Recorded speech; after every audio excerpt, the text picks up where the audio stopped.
So welcome. So welcome to the next topic. So last class हम लोग class हम लोग ऑपरेटर एक सिमेट्रिकल कंपोनेंट मेथड देखे थे, जहाँ पर हम लोग ये देखा कि किसी भी अनबैलेंस सिस्टम को हम लोग three set of balance vector में रिप्रेजेंट कर सकते हैं। ठीक है। अब हम लोग इसमें हम लोग ने आर वाई बी तीनों का एक फेजर डायग्राम बना के देखा था। ठीक है। सो आज हम लोग ऑपरेटर ए पढ़ेंगे, और ऑपरेटर ए पढ़ने के बाद हम लोग फॉल्ट करंट को निकालेंगे, या सॉरी फेज करंट को निकालेंगे इन टर्म्स ऑफ आपका सिमेट्रिकल कंपोनेंट मेथड। ठीक है। तो चलिए सबसे पहले ऑपरेटर ए। सो ऑपरेटर ए डिफाइन किया जाता है, एक ऐसा वैल्यू है ऑपरेटर ए जब वो किसी भी वेक्टर से मल्टीप्लाई किया जाए तो उस वेक्टर को 120 डिग्री क्या करता है, एंटी क्लॉकवाइज में रोटेट कर देता है। ठीक है, ये चीज ध्यान दीजिएगा। सो ए को हमने यहाँ पे आई से मल्टीप्लाई किया तो देखिए 120 डिग्री डिस्प्लेस्ड हो गया है। तो इसको पोलर फॉर्म में मैंने ये लिखा है यहाँ पे, इसको कॉम्प्लेक्स फॉर्म में ये हो गया cos 120 प्लस जे साइन 120। तो cos 120 की वैल्यू क्या होगी होगी cos 90 plus 30 that is cos 90 plus 30 that is minus sine 30। So minus sine 30 का वैल्यू माइनस 0.5। उसी तरीके से sine 120 it will be sine 90 plus 30।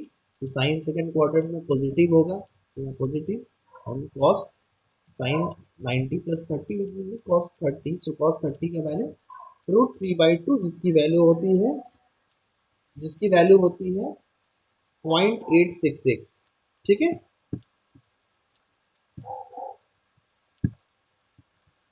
सो सो ये मैंने यहाँ पे ए को ए ऑपरेटर को आई से मल्टीप्लाई किया तो ये वैल्यू आ गई, जिसको हम लोग देख सकते हैं ए की वैल्यू क्या होगी, ये वैल्यू होगी। ठीक है। अब हम लोग निकालते हैं ए स्क्वायर की वैल्यू। सो ए स्क्वायर का मतलब हो गया A into A 120 that will be 240 degree anti clockwise में रोटेट हो जाएगा। तो it will be cos 240 plus j sine 240। So cos 240 की वैल्यू हो गई, it will be sine sorry cos 180 plus 60। So cos third quadrant में cos की value negative होती है। So it will be cos 180 plus 60 that is cos 60। It will be minus third quadrant में तो minus 0.5।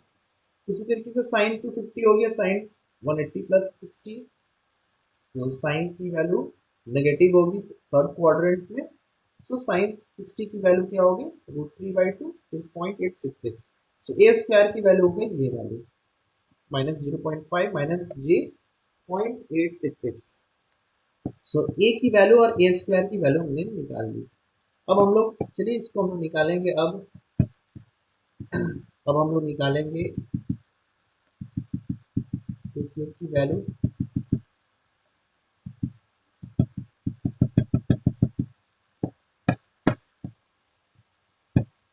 सो ए cube की value हम लोग निकाल रहे हैं। सो it will B rotated bye 360 degree. तीन क्यूब है ना, तो थ्री एक बार 120 फिर 120 फिर 120। सो it will B 360। So definitely cos 360 plus g sin 360 will be one value. Cos 60 360 will be 1 and sin 360 will be 0. So it will be 1. So a cube की value होगी 1। अब हम लोग ने a plus A square plus A cube को तीनों को add कर दिया, तो तीनों को ऐड करने पे हमारा वैल्यू 0 आएगा। That means 1 plus A square will be 0 and A cube will be 1। ठीक है, क्लियर।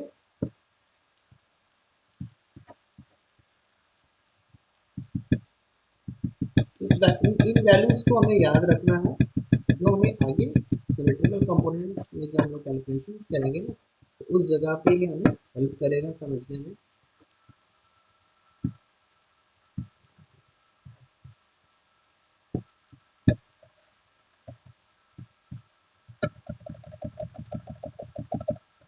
नेक्स्ट आते हैं हम लोग।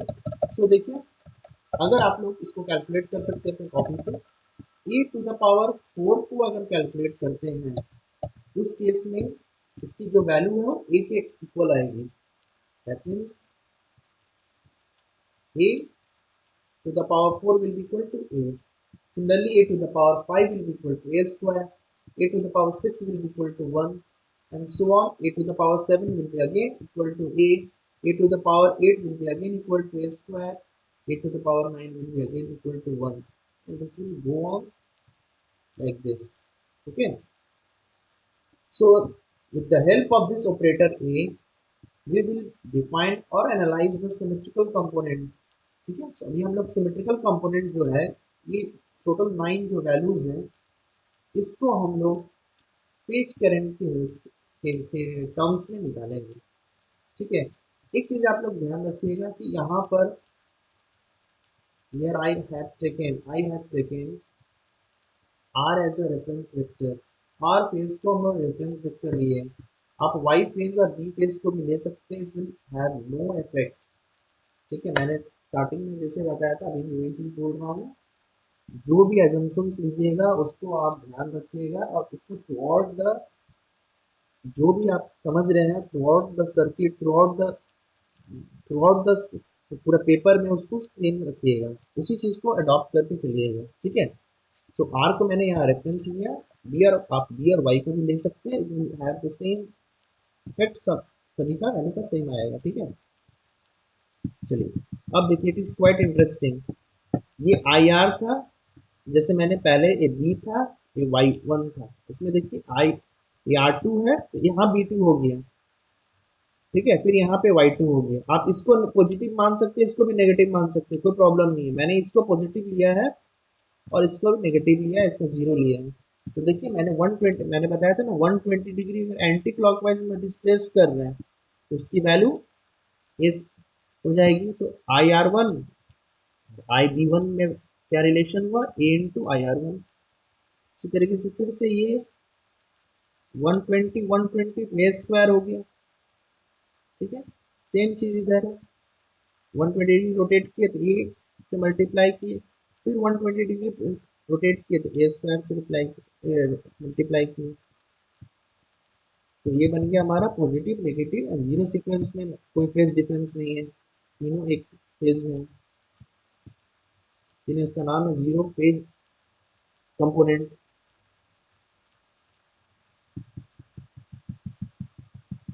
चलिए अब एक्सप्रेशन जो है, मैं देखिए हमें निकालना क्या है, हमें जो 9 वेक्टर है 1 2 3 4 5 6 7 8 9, इस सभी को आई आर आई वाई और आई बी के टर्म्स में निकालना है. ठीक है, आई आर आई वाई और आई बी के टर्म्स में हमें सिमेट्रिकल कंपोनेंट्स की वैल्यू निकालनी है. तब जाके हम लोग फॉल्ट एनालाइज करेंगे, हमारा जो अनसिमेट्रिकल फॉल्ट है. ठीक है, तब जाके एनालाइज करेंगे. ठीक है, क्योंकि देखिए आपके पास जो भी है, आपके पास कोई ऐसा इंस्ट्रूमेंट नहीं है जो इंडिविजुअल इन चीज़ों को कैलकुलेट करे. आप कोई भी इंस्ट्रूमेंट को कैलिब्रेट नहीं कर सकते हैं जो सीक्वेंस कंपोनेंट को इंडिविजुअल कैलकुलेट करके दिखाए, ऐसा पॉसिबल नहीं है. आपके पास इंस्ट्रूमेंट है, इस चीज को आपने कैलिब्रेट किया है मेजर करने के लिए आई आर आई वाई और आई बी को. ठीक है, तो आप I R one I R two और आई आर जीरो का फिजिकल इंडिविजुअल सिग्निफिकेंस नहीं है, इसकी इंडिविजुअलिटी नहीं है, बट तीनों जब ऐड हो जाता है तब वो आई आर में रहता है. ठीक है, तो ये आई आर अनबैलेंस्ड है, अनबैलेंस्ड वैल्यू है, और ये तीनों बैलेंस्ड वैल्यूज है. तो इक्वेशन 1 इक्वेशन 2 इक्वेशन 3 यहाँ से देखिए, यहाँ से लिए हमने आई आर वन को A square I R one, simple यहाँ से नोट कर लिया हमने. ठीक है, so I R zero I Y zero I B zero same होगा वैल्यू, यहाँ लिख लिया. क्लियर, हमने इससे ही इसको नोट करके यहाँ पे लिख लिया है. अब इसके बाद देखिए मूव करते हैं हम लोग, जीरो सीक्वेंस कंपोनेंट्स को निकालते हैं. सो इक्वेशन 1 इक्वेशन 2 और इक्वेशन 3 को ऐड कर दीजिए, सिंपल तीनों को ऐड कर दीजिए, ये वैल्यू आ गई. और इसको हम लोग सिंप्लीफाई करेंगे, आई आर वन को कॉमन लेंगे, आई आर वन को कॉमन लिए तो 1 प्लस ए स्क्वायर प्लस ए आ गया. आई आर टू को कॉमन लिए तो 1 प्लस ए स्क्वायर आ गया, और यहाँ पे 3 आर जीरो आ गया. ठीक है, so I R zero, I Y zero, I B zero equal होता है। अब हमारा आई आर जीरो आपको पता है 1 + a² + a will equal to zero. तो मेरा जीरो सीक्वेंस कंपोनेंट निकल गया value. So zero sequence component निकल गया आई आर जीरो। उसी तरीके से आपको पता है आई Y zero, I B zero same होती है वैल्यू। तो आप यहाँ से नोट कर सकते हैं, आप यहाँ लिख सकते हैं I R zero equal to I one zero, sorry I Y zero and I B zero. तो जीरो सीक्वेंस कंपोनेंट में तो तीन बैलेंस वेक्टर आपने निकाल लिया है, ठीक है, आई आर, आई वाई और आई बी के वैल्यू की हेल्प से। चलिए नेक्स्ट हम लोग नेगेटिव पॉजिटिव सीक्वेंस कंपोनेंट पे जाते हैं। अब हम लोग को इक्वेशन जो टू था ऊपर में, उसको हम लोग ने मल्टीप्लाई किया। देखिए इन्हीं तीन इक्वेशंस को यूज किया जाएगा। जीरो सीक्वेंस निकालने के लिए तीनों को ऐड कर दीजिए, पॉजिटिव निकालने के लिए इसको आप मल्टीप्लाई कीजिए ए से, और इसे मल्टीप्लाई कीजिए ए स्क्वायर से, ठीक है। और नेगेटिव निकालने के लिए इसे ए स्क्वायर से मल्टीप्लाई कीजिए और इसे ए से मल्टीप्लाई कीजिए, और फिर तीनों को ऐड कर दीजिए, तीनों इक्वेशंस को, ठीक है। तो पॉजिटिव में देखिए, पॉजिटिव में हमने ए को इक्वेशन टू को ए से मल्टीप्लाई किया, इक्वेशन थ्री को ए स्क्वायर से मल्टीप्लाई किया, फिर ऐड कर दिया तीनों को, तीनों इक्वेशंस को। ये आ गई वैल्यू। तो सिंप्लीफाई कीजिए, तो ये ए क्यूब हो गया, ये ए स्क्वायर हो गया, ये ए हो गया। इसी तरीके से ए स्क्वायर ए क्यूब हो गया, ये ए टू द पावर 4 हो गया, ए स्क्वायर हो गया, ठीक है।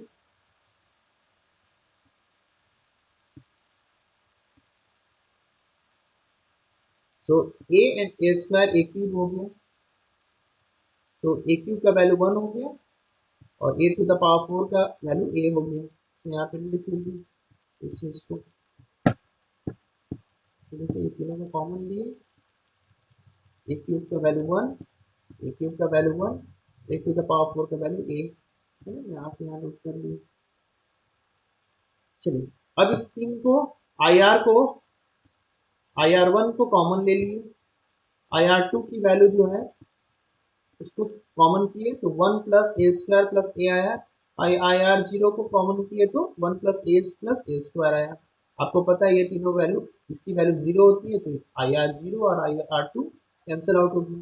तो देखिए हमने क्यों मल्टीप्लाई किया था, मल्टीप्लाई इसलिए किया था क्योंकि हमें क्या करना था, एट टाइम आपको आर आई आर जीरो निकाल लिया, आई आर वन निकालना था। आई आर वन निकालने के लिए आपको आई आर टू और आई आर जीरो को हटाना है ना, इसीलिए आप उस हिसाब से मल्टीप्लाई किए।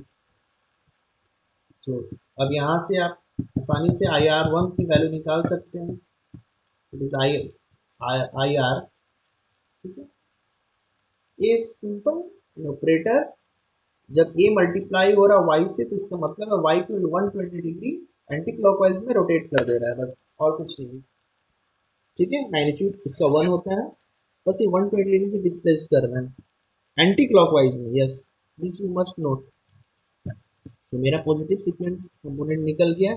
आई आर आई वाई, अगर आपको आई आई वाई वन निकालना है तो आपको पता था क्या है, आई वाई वन और आई बी वन की वैल्यू क्या है, आप इससे निकाल सकते हैं, ठीक है। आई आई वन का वैल्यू ये निकल गया ना, तो ये दोनों आसानी से निकल जाएगा। आई वाई वन की value A square I R one, और आई बी वन की value A I R one. तो you can easily calculate the positive sequence. एक पता चला तो दूसरा तो आराम से निकाल सकते हैं। चलिए नेक्स्ट हम लोग नेगेटिव सीक्वेंस कंपोनेंट में जाते हैं। तो नेगेटिव सीक्वेंस कंपोनेंट में इक्वेशन टू को ए स्क्वायर से मल्टीप्लाई कीजिए और इक्वेशन थ्री को ए से मल्टीप्लाई कीजिए, and then add them, add कर दीजिए। ऐड करने के बाद सिंप्लीफाई कीजिए। देखिए ए स्क्वायर से इक्वेशन मल्टीप्लाई किए ए स्क्वायर से, इसको ए से सिंप्लीफाई कीजिए, एक स्क्वायर का value a to the power 4 का वैल्यू ए आ जाएगा, ए क्यूब का वैल्यू 1 हो जाएगा। सिंप्लीफाई कीजिए, you can easily get the value, इसे हटा दिए, आई आर टू बचा। सो IR2 की वैल्यू निकल गई हमारा दिस 1/3 IR। ठीक है, यू ऑल नो द, आपके पास इंस्ट्रूमेंट है IR, IY और IB निकालने की। आप आसानी से नेगेटिव सीक्वेंस कंपोनेंट निकाल सकते हैं IR2। उसी तरीके से IY2 और IB2 निकालने के लिए आपको ये पता है, फेजर डायग्राम आपको पता है। तो ये पता चल गया तो ये आसानी से निकल जाएगा और ये आसानी से निकल जाएगा। सो हमने ऑल 9 वेक्टर्स, बैलेंस वेक्टर्स निकाल ली with the help of this 3 unbalanced vector. ठीक है,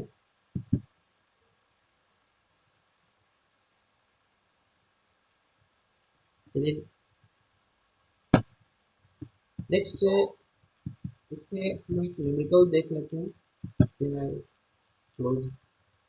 सो न्यूमेरिकल्स में देखिए, three phase 4 wire system, a three phase 4 wire system, the current in R, Y and B phase under normal condition of loading are IR की value, IY की value and IB की value दी हुई है। देखिए ये तीनों कहीं फॉल्ट आया है, तीनों की वैल्यू मैग्नीट्यूड देखिए सेम नहीं है ना, तीनों एक दूसरे से 120 डिग्री डिस्प्लेस्ड भी नहीं है। That shows the unbalancing nature in A fault current. Unsymmetrical fault में अनबैलेंसिंग नेचर है, इससे प्रूव होता है। इसमें आपको क्या निकालना है, पॉजिटिव नेगेटिव यानी जीरो सीक्वेंस कंपोनेंट निकालना है आर लाइन में and return current in the neutral wire. ठीक है, सो आर लाइन में निकालने के लिए ये फॉर्मूला आपने ऊपर डिराइव किया था। आई जीरो की वैल्यू ये थी, आई आर की वैल्यू पुट कीजिए आसानी से, इसको पोलर फॉर्म में, इसको कॉम्प्लेक्स फॉर्म में चेंज कीजिए। ये क्या हो जाएगा, 100 into cos 30 plus j sine 30, इसकी वैल्यू ये आएगी। ठीक है, पोलर फॉर्म से कॉम्प्लेक्स फॉर्म में चेंज करने का क्या है, 100 into cos 30, 100 bracket cos 30 plus j sine 30, ये वैल्यू आ जाएगी। ठीक है, सो आप इसको सिंप्लीफाई कीजिएगा, आपकी वैल्यू आएगी 27। कॉम्प्लेक्स फॉर्म है, इसको निकालने का क्या तरीका है, कॉम्प्लेक्स फॉर्म का निकालने का क्या तरीका है, ये वैल्यू कैसे आएगा इसको मैं बता देता हूँ।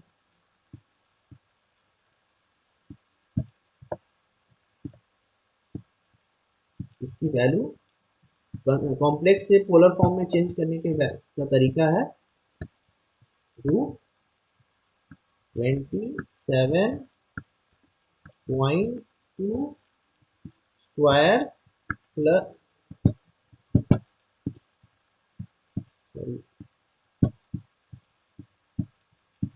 सो इसका वैल्यू है चेंज करने का स्क्वायर रूट 27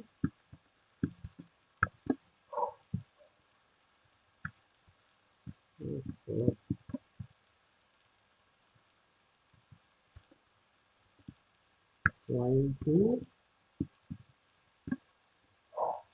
प्लस 2.23 स्क्वायर। ठीक है, अंडर ये पूरा कंप्लीट अंडर रूट है।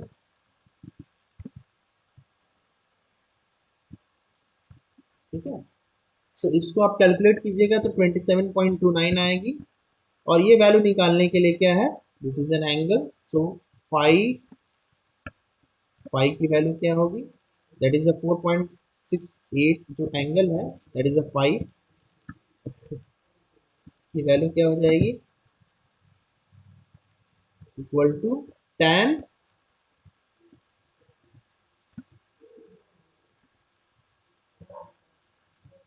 Minus tan inverse 2.23 divided by 27.23।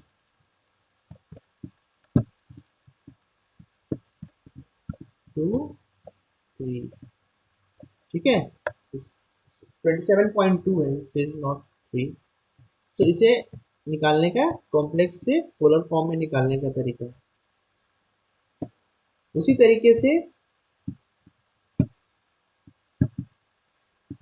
से आप I1 की वैल्यू, पॉजिटिव सीक्वेंस करंट की वैल्यू निकालेंगे। इसका वैल्यू मैंने यहाँ पे दिया है सेम तरीका जो मैंने जो ऊपर में आप किए थे कि यहाँ पे आई है ना 50 और एंगल 300, ये ए की ए का मैग्नीट्यूड 1 है और 120 है, मल्टीप्लाई है तो ऐड हो जाएगा इसमें 420 मतलब 60 डिग्री। इसी तरीके से क्या है 120 plus minus 120 plus 180, so it will B 60, है ना। पोलर फॉर्म का मैथमेटिक्स है, मैथ्स में आप लोग पढ़े होंगे। सो इसको सिंप्लीफाई कीजिए, you will get this value. Similarly negative sequence component की वैल्यू निकालने का तरीका ये वही है। सो I2 की वैल्यू ये है, ये आपने ऊपर में डिराइव किया था, ठीक है, तो ऊपर में डिराइव किए थे। सो इसकी वैल्यू इस तरीके से देखिए, इसीलिए मैंने बोला था ना आर को रेफरेंस लिया तो वाई और बी को उस हिसाब से लेना है, ठीक है। एक बार जो एज्यूम किया उसी को आगे कंटिन्यू करना है, otherwise you will get the wrong answer. तो देखिए इसको सिंप्लीफाई कीजिए, you will get this value. अब करंट न्यूट्रल वायर से करंट क्या होगा, न्यूट्रल वायर से करंट क्या फ्लो करता है, it is definitely the summation of all the three phase. तो तीनों को ऐड कर दीजिए, तो तीनों वैल्यू को ऐड कर दीजिए, you will get the this complex form and this is the polar form, ठीक है। रिमोट कैलकुलेटर को यूज करने से में ध्यान रखिए मोड हमेशा आपका डिग्री यहाँ है तो डिग्री लीजिए, रेडियन है तो रेडियन लीजिए, ठीक है, ये आपको हमेशा ध्यान रखना होगा, ठीक है। So this is about the ये about the symmetrical components. Operator A को हेल्प करके हम लोगों ने इसको कैलकुलेट किया कि किस तरीके से ये निकालना है आपको, ठीक है। सो न्यूमेरिकल्स भी मैंने सॉल्व कर दिया। चलिए इसको एक हम लोग नेक्स्ट क्लास में इम्पीडेंस का बात करेंगे, करंट वोल्टेज तो हो गया, इम्पीडेंस का बात करेंगे कि इम्पीडेंस काफ़ी इंपॉर्टेंट है ट्रांसमिशन लाइन में। एलिमेंट्स के इम्पीडेंस को प्रिडिक्ट करना और खास करके फॉल्ट के समय ये काफ़ी डिफिकल्ट टास्क है, और 100% ऐसा कोई भी मेथड नहीं है हमारे पास जो पूरी तरीके से इसकी जानकारी सही सही दे, ठीक है। इसी वजह से फॉल्ट जो सिमेट्रिकल अनसिमेट्रिकल फॉल्ट होता है इसको प्रिडिक्ट करना बहुत मुश्किल हो जाता है, ठीक है, क्योंकि इसका जो इम्पिडेंस है, देखिए जो करंट है वोल्टेज है, करंट वोल्टेज हमारा टोटली इम्पिडेंस पे डिपेंड कर रहा है। वोल्टेज चलिए स्टेबल सिस्टम वोल्टेज ले रहे हैं आप, बट जो करंट है वो इम्पिडेंस पे डिपेंड करेगा, और इम्पिडेंस की जानकारी ही काफ़ी प्रिडिक्ट करना फॉल्ट के समय ये बहुत मुश्किल होता है, क्योंकि ट्रांजिएंट बिहेवियर है ना, उस समय कहाँ पे फॉल्ट आएगा ये भी नहीं पता है आपको। इसी वजह से क्या होता है ना, जो सीक्वेंस इम्पीडेंस हम बोलते हैं पावर सिस्टम एलिमेंट्स की, खासकर ऑल्टरनेटर जनरेटर, ऑल्टरनेटर ट्रांसफार्मर, या फिर इसको प्रिडिक्ट करना काफ़ी मुश्किल हो जाता है, ठीक है। चलिए इसको हम लोग नेक्स्ट क्लास में एक और न्यूमेरिकल्स हम लोग देख लेंगे, उसके बाद हम लोग आपका सीक्वेंस इम्पीडेंस के को डिस्कस करेंगे, ठीक है। Thank you.